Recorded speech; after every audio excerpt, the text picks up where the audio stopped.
Je vais vous poser une question. Si vous répondez bien, je vous laisse. Vous pouvez répéter la question? Quelle étrange question. Je suis.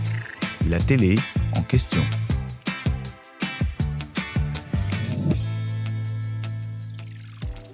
C'est un quatuor que les téléspectateurs connaissent bien désormais. Parmi les visages emblématiques du Juste Prix version M6, lancé le 11 mars 2024, il y a bien sûr Éric Antoine, l'animateur, Caroline Hagboton et Julien Lassus, les Monsieur et Madame Cadeau, mais aussi Vincent Piguet, alias La Pigue, niché au milieu du public pour s'amuser avec les candidats.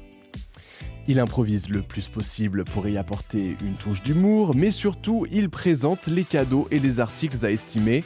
Mais d'ailleurs, comment le prix des objets à deviner est-il établi ? Pour fixer le prix des objets que les candidats doivent estimer, la production du jeu regarde les coûts appliqués dans plusieurs hypermarchés, supermarchés et épiceries situés sur l'ensemble du territoire.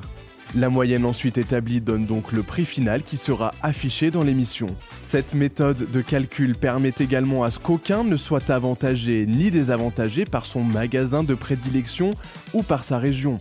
On sait par exemple que le montant d'un panier moyen est inférieur dans les régions de la façade ouest, comme en Bretagne ou dans les Pays de la Loire. Par contre, si vous voulez payer bonbons, rendez-vous en Île-de-France ou dans le sud, en Provence-Alpes-Côte d'Azur, où l'on dépense le plus.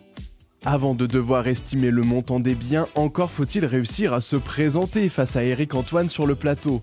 Vous l'aurez remarqué, toutes les personnes présentes dans les gradins du jeu quotidien portent une étiquette nominative.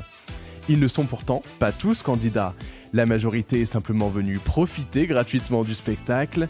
Les vrais participants, ceux qui ont passé un casting, attendent leur tour, assis avec tout le monde.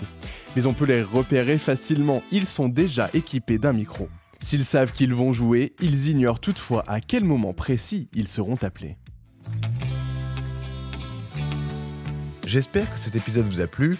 Si c'est le cas, abonnez-vous sur votre plateforme d'écoute préférée pour retrouver de nouveaux épisodes chaque semaine.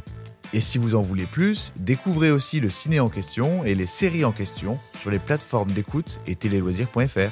À bientôt.